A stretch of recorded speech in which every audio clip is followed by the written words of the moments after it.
Good evening. Happy Thursday. Almost Friday. I was asked to go over the latest 51550 arrest, and I figured, what the heck, why not? She's been arrested and charged with critical infrastructure facility trespass, criminal trespass, defendant not having a contractual interest in property knowingly, refusal to identify self, and obstructing traffic. Now, I'm not sure if they're actually dealing with the knowingly part, but I think that might be just a shorthand for the particular subsection that she's being charged with. In this case, it is subsection B1. As far as the obstructing traffic, it is subsection C. So we know what she's being charged with. Let's go over the facts. The facts are, at least as of the time she starts recording, I cannot speak to what she was doing before the recording started. So I just want to make it very clear that she may have been trespassing before. Assuming, arguendo, that she starts recording from a position that she had been in the entire time, and that is an assumption, that's all I have to go with at this point. So I'm just going to assume that even though we start in the middle of the action, that she had been in this position at the side of the road the entire time. She is pretty consistent at this particular position, and it makes sense. She is right about, that is the train track. There's the poet. She is right about here. You can see this is the widened out section where they are anticipating widening the road. That is that right there where they're anticipating widening the road. This is a electrical substation of some sort that she has parked next to. I just want to be clear that this is the poet property. This is the property that she is parked on, and these are current. So this is owned by not poet, whereas this is owned by poet. Okay? So she's parked on somebody else's property, and I'm going to guess that there is an easement here for the utility company, and that's what that little drive out right there is for. Okay? So this guy obstructs the roadway because why not? I'm assuming he's parking like this for safety reasons. By partially blocking the road, he's going to require traffic to go around him and make it less likely that he gets struck by traffic, although he has to walk out into traffic to do it. The cop shows up, this cop shows up, and then walks across the street to where her car is parked to try to get her license plate because she's refusing to identify herself. He's saying that they are saying that she's trespassing. He has stopped her at this point. Another officer shows up, this guy right here. He starts demanding if she has permission to be where she is currently, which is across the street right here. And then she gets arrested. So let's go through these charges. The first one is critical infrastructure trespass to facility. That is this one, a person who, not having a contractual interest in the property, knowingly or intentionally enters the real property of a critical infrastructure facility without the permission of the owner or an authorized person, commits a level 6 felony. The higher the number, the less severe the penalty for the felony is. The higher the letter of the alphabet, the less severe a misdemeanor is. So a level 1 felony is the felony that carries the highest sentence, the highest jail time and or fine. A class A misdemeanor similarly has the highest jail time, highest fine of the misdemeanors. And then class A infraction would be the highest infraction, I believe. So there is I couldn't find anything on this. This is a very new law. You can see that it was apparently passed in 2019. And so I couldn't really find anything on it. Luckily for us, the criminal trespass statute uses the same kind of language. There are two critical differences. Number one is the critical infrastructure facility trespass requires it to be critical infrastructure. A refinery is critical infrastructure. And this one requires someone to just knowingly or intentionally enter it without permission, right? Enter the property without permission. This one requires someone, this is what she's charged with, entering the property having been denied entry by the other person or that person's agent. So after Poet denied her, is what they're claiming, entry. The claim of the prosecution is that Poet denied her entry, said you can't come in here, and then she entered the property anyway. That is what they're claiming, and they're going to have a tough time with that, and they're going to have a tough time with that for a couple of reasons. This is Woods versus State. This is very well cited. This is good law. Woods versus State holds that there has to be, in order for there to be a contractual interest, there have to be two parties that have basically given you a right to be there. Two parties have to enter into an agreement to give you a right to be there.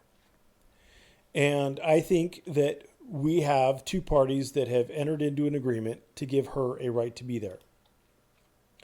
First thing is, where is she standing? Is she standing in a roadway or not? And a roadway is, except as provided in subsection B, roadway means that part of a highway improved, designed, or ordinarily used for vehicular travel.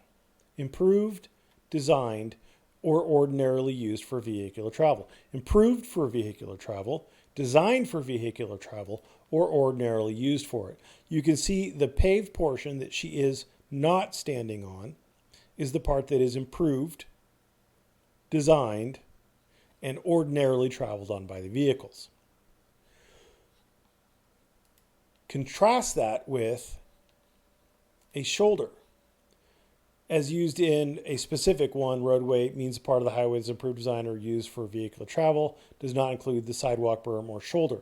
So neither one of these includes shoulder. I'm just reading the second one because the shoulder wasn't designed for it. But you can see that shoulder is distinct from berm or sidewalk or roadway. I just want to make that clear. This is the shoulder. This is the roadway. Shoulder, roadway. So she is standing on the shoulder. I think we can all agree to that. Whether you like her or you hate her, she's standing on the shoulder. If the sidewalk is unavailable, there is no sidewalk. If the sidewalk is not available, a pedestrian walking along and upon a highway shall, that is a mandatory word, shall means must, shall walk only on a shoulder as far as practicable from the edge of the roadway. So has to walk as far from the edge of the roadway as possible. So technically, she shouldn't be this close to the road.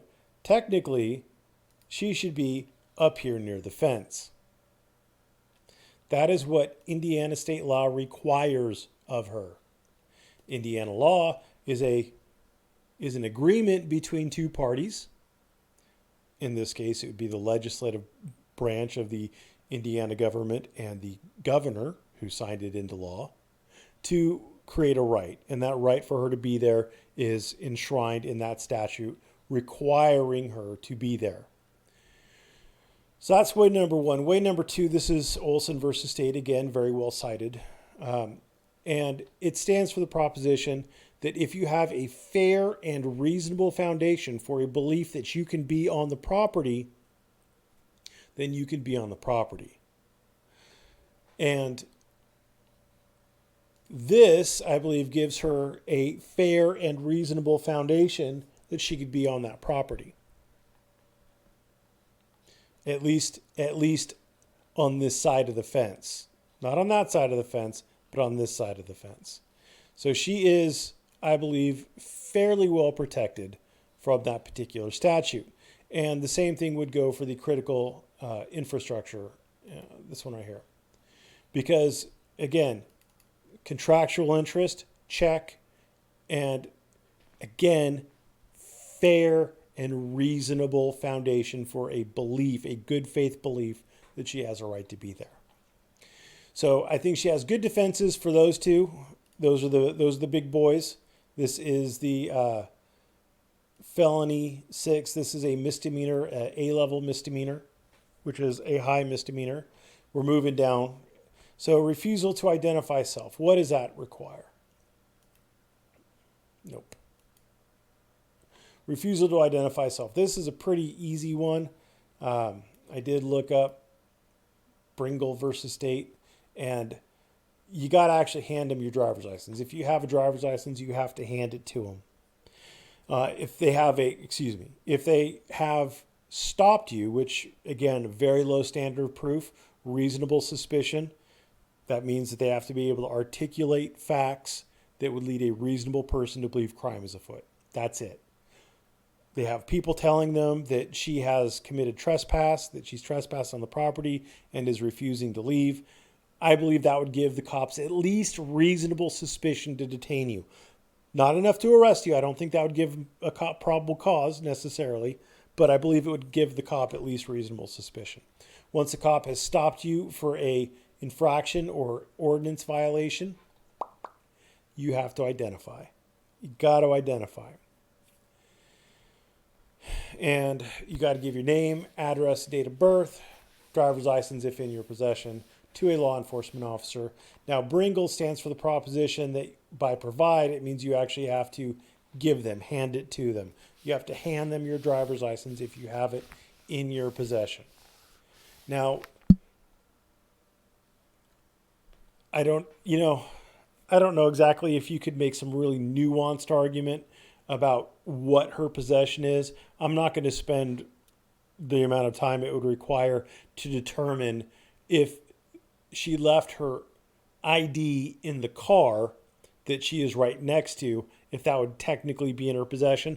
I would bet it would be, but I think the state has a good case for refusal to identify self.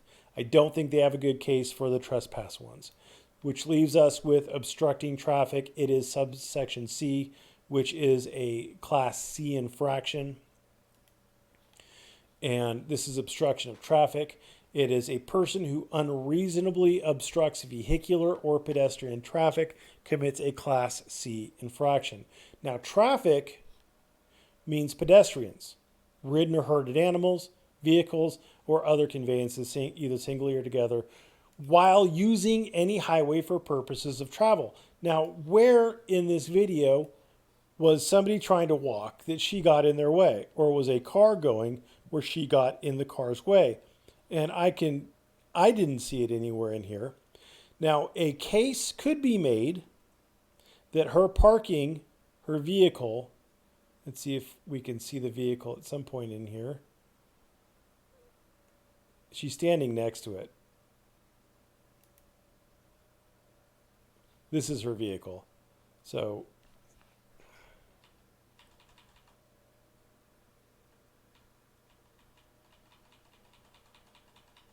you can see where she is. She's standing behind her vehicle right about here. Her vehicle is right about here. Is her vehicle blocking traffic? I don't think it is, because, did a car try to get on this particular utility drive? I don't think so. Would this even be a highway? I don't think so. It could be, but I don't think so. So this is a tough one. It's not traffic. I don't believe she blocked any traffic. I don't believe she was being unreasonable about anything about blocking traffic.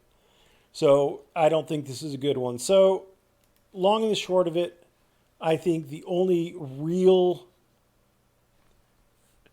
strong chance that the prosecution has of prevailing on any of these is the refusal to identify self. I would not, I wouldn't hold my breath that the prosecution would continue with refusal to identify self if they decide that these two are no-goes. And after reviewing the evidence, they may decide that these two are no-goes. But who knows? Apparently the court didn't think this was a big deal because they released her on a cash bond. So there you go. I don't think it's a big deal. I'm not going to fault her for wanting to film. She was minding her own business on the side of the road, and no one forced these people to interact with her. And I'm not going to say she was wrong to do it, despite what people might want me to say. The only law that I think that she may have violated in this would be the refusing to identify self. And I don't think that is a terribly big deal in this particular situation. So I hope you appreciate it. Thanks for watching. Have a great day.